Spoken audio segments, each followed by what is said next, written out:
இன்று நாம் பார்ப்பது மாணிக்கவாசகர் அருளிய திருப்பொற் சுண்ணத்தில் 2வது பாடல்.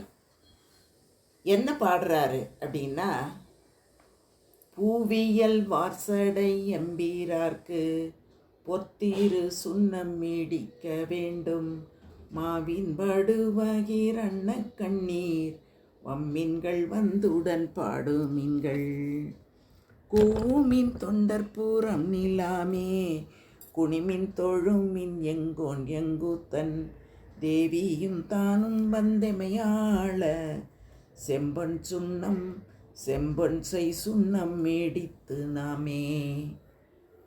பூவியல் வார்சடை எம்பீரார்க்கு பொத்திரு சுண்ணம் மீடிக்க வேண்டும், மாவின் படுவகிர் அன்ன கண்ணீர் வம்மின்கள் வந்துடன் பாடுமின்கள், கூவுமின் தொண்டர்பூரம் நீலாமே குனிமின் தொழுமின் எங்கோன் எங்கூத்தன், தேவியும் தானும் வந்தெமையாள செம்பொன் செய் சுண்ணம் இடித்து நாமே அப்படின்னு எல்லாரையும் கூப்பிடுறார். என்ன சொல்கிறார் அப்படின்னா, கொன்றை மலர் மாலை அணிந்த நீண்ட திருச்சடையினை உடைய எம் தலைவனாகிய சிவபெருமானுக்கு அழகிய திருமுழுக்கு பொடி இடிக்க வேண்டும். அதுக்கு என்ன பண்ணணும் அப்படின்னா, மாவடுவின் பிளவை ஒத்த அழகிய கண்களை உடைய பெண்களை வாருங்கள் அப்படின்னு அந்த பெண்களை கூப்பிடுறாரு.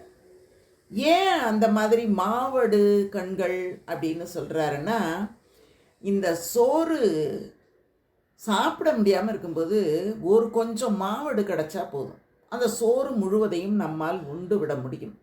அந்த மாதிரி கருணை உடையவர்களால் எல்லாரையும் காப்பாற்ற முடியும் அப்படிங்கிற ஒரு பொருள் அதில் விளங்கும் விதத்தில் தான் இந்த வார்த்தையை அவர் பயன்படுத்துகிறார். மாவடுவின் பிளவு ஒத்த அழகிய கண்களை உடைய பெண்களே அப்படின்னு சொல்கிறார். மாதா ஊட்டாத சோறை மாங்காய் ஊட்டும் அப்படின்னு கூட ஒரு பழமொழி இருக்குது. அதனால் அவர் அந்த மாதிரி சொல்கிறாரு. அதுக்கப்புறம் சிவபெருமான் திருப்பெயர்களை வாழ்த்தி பாடுங்கள், எல்லாரும் வாங்க பொடி இடிக்கணும், சிவபெருமானை பற்றி எல்லாரும் வாழ்த்தி பாடுங்க. அது மட்டும் இல்லாமல் இந்த கோயிலில் வேலை செய்வதற்காக பினா பிள்ளைகள், இந்த பினா பிள்ளைகள் அப்படிங்கிற வார்த்தைகளை திருவம்பாவையில் கூட மணிவாசக பெருமான் குறிப்பிடுறாரு. அந்த பினா பிள்ளைகளை எல்லாம் கூப்பிடுங்க, கூப்பிட்டுட்டு ஆனவர்கள்லாம் இருக்காங்கல்ல, அவங்க வெளியில் அங்கங்கே நின்றுட்டுருக்காங்க பாருங்கள், புறத்தே நில்லாமல் உள்ளே அவங்க எல்லாரையும் கூப்பிடுங்க. எப்படி பாருங்கள், மணிவாசக பெருமான் இப்போ அந்த கோயில் உள்ளே நின்றுட்டு இருக்கிற மாதிரி நீங்கள் கற்பனை பண்ணி பாருங்களேன். அவர் சொல்கிறாரு பாருங்கள், வாங்க வாங்க சுண்ணப்பொடி இடிக்கணும் சிவபெருமானுக்கு, மாவடுவின் கண்களை ஒத்த பெண்களை வாங்க, சிவபெருமானின் திருப்பெயரை வாழ்த்தி பாடுங்க, கோயில் பிள்ளைகளே வாங்க வந்து அவரை பற்றி புகழ்ந்து பாடுங்கள், மெய்யடியார்கள்லாம் புறத்தில் நிற்கிறாங்க பாருங்க, அவங்க எல்லாரையும் உள்ளே வரும்படி கூப்பிடுங்க. அளவில்லா மகிழ்ச்சியின் காரணமாக நீங்கள் மகிழ்ச்சியாக இருக்கீங்கன்னு தெரியுது, அதுக்கு அடையாளம் வேணும்ல, அதனால் என்ன பண்ணுங்க, ஆடுங்க, எல்லோரும் ஆடுங்க, கைகளை தலைமையில் ஏற்றி வச்சு குவிச்சு வணங்குங்க. எங்கள் தலைவன் சிவபெருமான் எங்களை ஆட்டியும் ஊட்டியும் கூட்டியும் அருளும் கூத்த பெருமானவன். அதனால் அவனை எல்லாரும் வாழ்த்தி வணங்கி தொழுது ஆடி பாடுங்கள். அப்போ என்ன ஆகும்னா, ஓருடம்பாய் இருக்கக்கூடிய சிவபெருமான் தேவியும் தானுமாக வெளிப்பட்டு அருளி நம்மையெல்லாம் ஆண்டு கொண்டு அருள் புரிவான்.